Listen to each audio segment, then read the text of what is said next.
Hello everyone.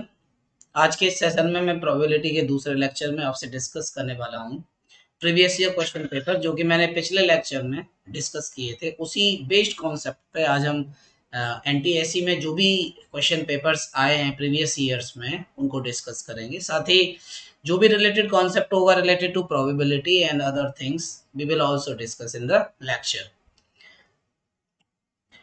So comes to the first question.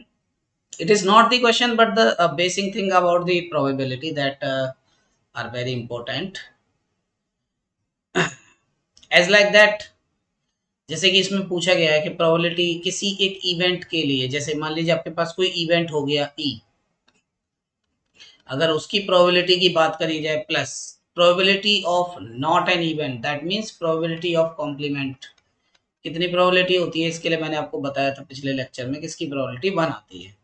यानी कि जब भी probability of E plus probability of E complement की बात करी जाएगी इसका मतलब 1 होगा।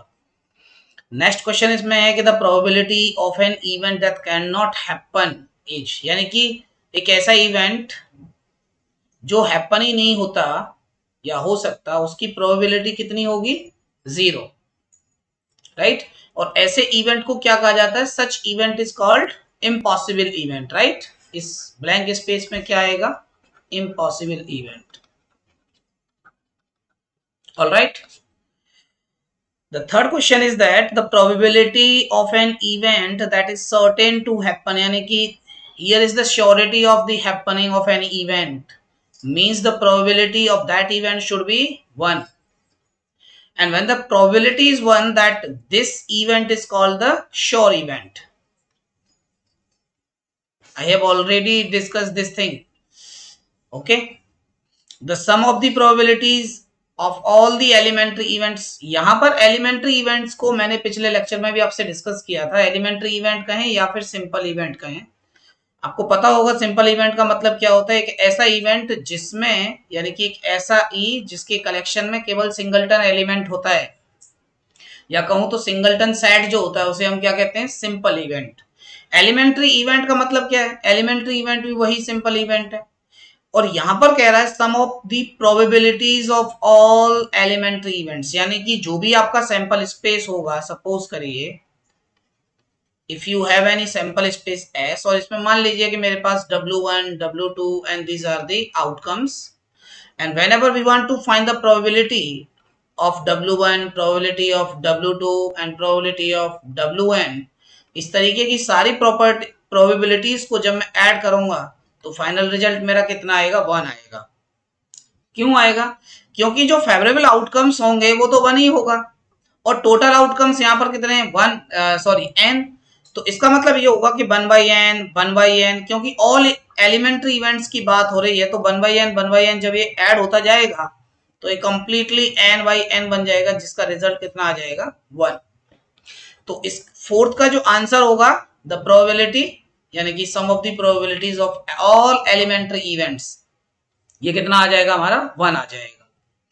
लास्ट आपसे कहा जा रहा है कि the probabilities of an event is greater than और इक्वल टू, बताया था ना मैंने कि किसी भी इवेंट की प्रोबेबिलिटी ग्रेटर देन और equal to and less than और इक्वल टू। सिंपल सा रिजल्ट है। प्रोबेबिलिटी की वैल्यू जो होती है किसी भी इवेंट के रिगार्डिंग में 1 से बड़ी नहीं हो सकती और 0 से छोटी नहीं हो सकती। This is the very simple thing about the probabilities. ठीक है, किसी भी इवेंट की जो प्रोबेबिलिटी होगी वो 0 से कम नहीं होगी, तो ग्रेटर देन और इक्वल टू 0 और लेस देन और इक्वल टू 1 इसमें हम फिल कर देंगे। ओके, चलिए एक नेक्स्ट क्वेश्चन है जो कि एनटीएससी में 2021 में पूछा गया था, 2020 एंड 2021। इसमें क्या था? आई थिंक एनटीएससी का जो 2020 का जो पेपर हुआ था उसमें एक क्वेश्चन था, consider a collection of points a, b in the coordinate planes. आपके पास कोई कोऑर्डिनेट प्लेन है, इस कोऑर्डिनेट प्लेन में कोई भी ऑर्डर पेयर आपको दिया हुआ है a, b। ठीक है, इस कोऑर्डिनेट प्लेन में जो a और b की वैल्यूज हैं वो एक इंटीजर वैल्यू हैं जो कहां से कहां तक लाई करती हैं। a की वैल्यू को बता रहा है वो -5 से +5 के बीच में लाई करती है, और ऐसे ही b की वैल्यू है जो -5 से +5 के बीच में लाई करती है। अब वो इससे आगे कह रहा है कि एक पॉइंट सिलेक्ट किया जाता है रैंडमली, इसी पॉइंट को सिलेक्ट कर लीजिए आप, कोई भी एक पॉइंट, मैंने कहा कि a, b if I select, what is the probability that the selected point is at a distance of at most 2 unit from the origin? What is the origin in the 2D plane?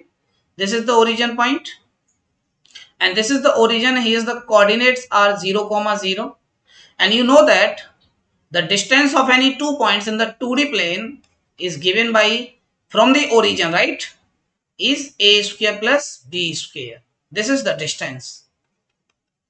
So whatever the distance from any coordinate to the origin, we should consider that the distance will be less than 2 units.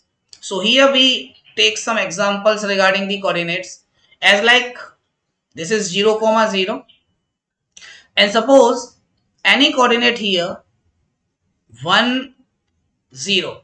So the distance from this coordinate is 1. That means this is the favorable outcomes, right? हमें इस question में जो उसने बोला है वो यही बोला है कि हमें इस 2D प्लेन में उन सारे पॉइंट्स का कलेक्शन करना है जिन पॉइंट्स की डिस्टेंस ओरिजिन से लेस देन 2 है, यानी कि इस चीज की बात कर रहा है कि ये 2 से कम आनी चाहिए। तो 2 से कम का मतलब ये है कि मुझे इस कोऑर्डिनेट प्लेन में वो पॉइंट्स इकट्ठे करने हैं, उन्हीं पॉइंट्स को मैं फेवरेबल बोलूंगा जो इस कंडीशन को फुलफिल कर रहे होंगे। तो मैंने एक कोऑर्डिनेट ढूंढा 1, 0, यानी कि 0, 0 भी इसका कलेक्शन होगा, 1, 0 भी इसमें कलेक्शन होगा। अब देखिए 2, 0 को भी इसमें ले लिया जाएगा। क्यों? क्योंकि इसकी डिस्टेंस यहां से यहां तक जाएंगे हम, तो यहाँ पर कोऑर्डिनेट आएगा 2, 0, 2, 0 की डिस्टेंस भी यहां से 2 आएगी, तो इसमें इक्वल भी तो कंसीडर कर रखा है, इसका मतलब ये भी पॉइंट कंसीडरेबल होगा। नेक्स्ट आ जाइए 0, 1 पर आ जाइए, ऐसे ही 0, 2 पर आ जाइए, ये पॉइंट वाई एक्सिस पे होंगे, उनकी भी डिस्टेंस 2 ही आएगी, है ना, एक यहाँ पे होगा एक यहाँ पे होगा। फिर इधर आ जाइए, इधर आने का मतलब क्या होगा, इधर आने का मतलब होगा आपका -1, 0 एंड -2, 0। ठीक है, समझ रहे होंगे ना आप ये बात। तो अच्छा, ए और बी की टोटल पॉसिबिलिटीज के बारे में मैं आपको भी बताऊंगा। नेक्स्ट देखो, इसमें 1, 1 भी आएगा, ये पॉइंट भी होगा यहीं कहीं, इसमें आएगा आपका -1, 1, फिर इसमें आएगा आपका 1, -1, और देख लेना एक आध कोई पॉइंट अगर इसमें आना चाहे तो आ सकता है। 1, 1 भी हो गया, हाँ -1, -1 भी इसी में आ जाएगा। ठीक है, इन पॉइंट्स को काउंट करो, ये कितने पॉइंट्स हो गए आपके पास, 5 ये हो गए और 4 ये हो गए, 9 और 2 ये हो गए। और भी कोई पॉइंट बच रहा हो तो उसको भी आप कंसीडर कर सकते हो, जैसे कि आपने 1, 0 लिया, 2, 0 लिया, फिर 0, 1 लिया, 0, 2 लिया, -1, लिया। हाँ, इसमें अभी 2 पॉइंट और बच गए। कौन कौन से पॉइंट बच गए, एक आपका 0, -1 बच गया और एक 0, -2 बच गया। वाई एक्सिस पे नीचे की तरफ होंगे ना ये पॉइंट्स, इनकी भी डिस्टेंस, ये सारे के सारे वो पॉइंट्स हैं बच्चों जिनकी डिस्टेंस ओरिजिन से 2 या 2 से छोटी ही आएगी। तो इसका मतलब ये फेवरेबल कितने पॉइंट्स हैं आपके पास, ये 13 फेवरेबल पॉइंट्स हैं। अब टोटल पॉइंट्स की बात करूं, टोटल आउटकम्स वैल्यू कितनी है मेरे पास, टोटल आउटकम्स, तो टोटल आउटकम्स मेरे पास होंगे, देखिए how many number of choices for a, क्योंकि ये इंटीजर वैल्यू की बात कर रहा है, तो -5 से लेकर के 5 के बीच में कितनी इंटीजर वैल्यू हैं जो ए को एक्सेप्ट करती हैं, 11, आप काउंट कर लीजिए उंगलियों पे। और -5 से 5 के बीच में बी की वैल्यू भी कितनी है, 11, that means total possibility is the 121। So the probability of that event which happening as like, the probability is given as 13/121। Okay, so the option is, fourth option is the correct option, right. इसमें जो fourth option दे रखा है वो इसका right answer होगा। एक next question discuss करते हैं। If 2 dice are thrown together, the probability that the difference of the numbers appearing on them is a prime number। मतलब आपको कुछ नहीं करना है, एक डाइस आप इधर ले लीजिए, एक डाइस आपको इधर लेनी है, इन दोनों को जब एक साथ थ्रो किया जाएगा तो आपको आउटपुट मिलेंगे। कितने आउटपुट्स होंगे, 36। उन 36 में से फेवरेबल कौन बताएगा, फेवरेबल आपको ये बताने कि सपोज करिए यहाँ से x आया और यहाँ से y आया, तो इस x माइनस वाई का जो डिफरेंस है वो एक प्राइम नंबर होना चाहिए। यही तो बात कर रहा है वो, कि जो डिफरेंस होना चाहिए उन नंबर्स का, जो भी आपको आउटपुट आते हैं, अपीयरिंग होते हैं, वो क्या आने चाहिए, प्राइम नंबर्स आने चाहिए।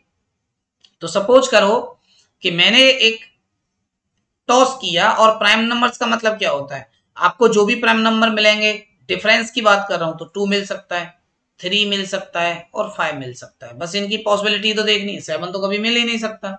चलिए, तो 2 कब कब मिलेगा, 2 के लिए फेवरेबल आउटकम्स कितने होंगे, 6 4 होगा, 4 6 होगा, राइट।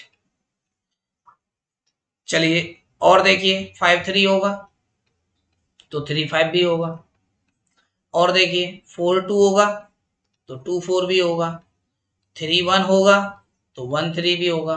यही पॉसिबिलिटी होंगी 2 फाइंड आउट करने की, राइट। अब 3 पर जाइए, 6 3 3 6 है ना, यहां पे जाएंगे तो 5 2 2 5, यहां पे जाएंगे तो 4 1 एंड 1 4। इसके अलावा तो और कोई पॉसिबिलिटी नहीं बची। चलिए, अब किस पे जाना है आपको, 5 पे, तो 5 पे कैसे जाएंगे आप, 6 1 एंड 1 6। और कोई पॉसिबिलिटी बची, नहीं बची। How many total outputs, count करिए इन्हें, 12 हो गए ना। तो 12 अपॉन इस बात की इवेंट की प्रोबेबिलिटी क्या हो जाएगी, 12 अपॉन 36 होगी कि नहीं, 12 नहीं नहीं नहीं, ये हो गए 16 आपके, 16 अपॉन 36। इसको आप कैलकुलेट कर लीजिए, ये 4 बार कट जाएगा और ये 9, 4 अपॉन 9 दिख रहा है, ये ऑप्शन में है आपका 4 अपॉन 9 इसका करेक्ट आंसर होगा। नेक्स्ट क्वेश्चन कह रहा है कि बॉक्स कंटेन करता है 4 कार्ड्स, जिसपे एक कार्ड यानी कि एक बॉक्स में जो कार्ड रखे हैं उनमें नंबर है 1 2 3 4, और जो दूसरा बॉक्स है उसमें जो नंबर लिखे हुए हैं वो हैं 1 4 9 एंड 16। ठीक है, क्या करना है इसमें, हमें ये करना है कि अब इस बॉक्स में से हमें 2 नंबर खींचने हैं, है ना, और हमें इस बात की प्रोबेबिलिटी निकालनी है कि उनका प्रोडक्ट करें हम दोनों नंबर्स का, तो वो किससे ज्यादा आना चाहिए, 16 से। ठीक है ना, देखिए तो क्या 1 का मल्टीप्लाई आप इन किसी में से नंबर से करोगे तो क्या 16 से ज्यादा हो जाएगा, नहीं हो पाएगा ना। इसका मतलब ये होगा कि फेवरेबल आउटकम्स की बात अगर मैं करूंगा, फेवरेबल आउटकम्स, उसमें 1 के साथ कोई भी कलेक्शन नहीं आएगा। क्यों, क्योंकि मुझे जैसे एक नंबर मैंने यहां से लिया और एक नंबर मैंने यहां से लिया, उन दोनों का प्रोडक्ट किया, प्रोडक्ट देखने के बाद मुझे ये देखना है कि वो नंबर 16 से बड़ा होना चाहिए। तो 1 के साथ आप किसी भी नंबर का मल्टीप्लाई कर लीजिए, 16 से नहीं बड़ा हो जाएगा। लेकिन 2 के साथ देखिए क्या आएगा, 2 का 1 के साथ कोई कॉम्बिनेशन नहीं बनेगा, 2 का 4 के साथ भी कोई कॉम्बिनेशन नहीं बनेगा, तो 2 का किसके साथ बनेगा, 9 के साथ। क्यों, क्योंकि 2 का 9 के साथ जब मल्टीप्लाई करोगे तो 18 आएगा, जो कि 16 से ज्यादा है। 2 का 16 के साथ भी कलेक्शन बनेगा। ऐसे ही 3 के लिए बनाइए तो 3 का 4 के साथ नहीं बनेगा, 9 के साथ बनेगा। ऐसे ही 3 का किसके साथ बनेगा, 16 के साथ। ऐसे ही 4 का बनाएंगे तो 4 का 9 के साथ बनेगा और 4 का ही 16 के साथ बनेगा।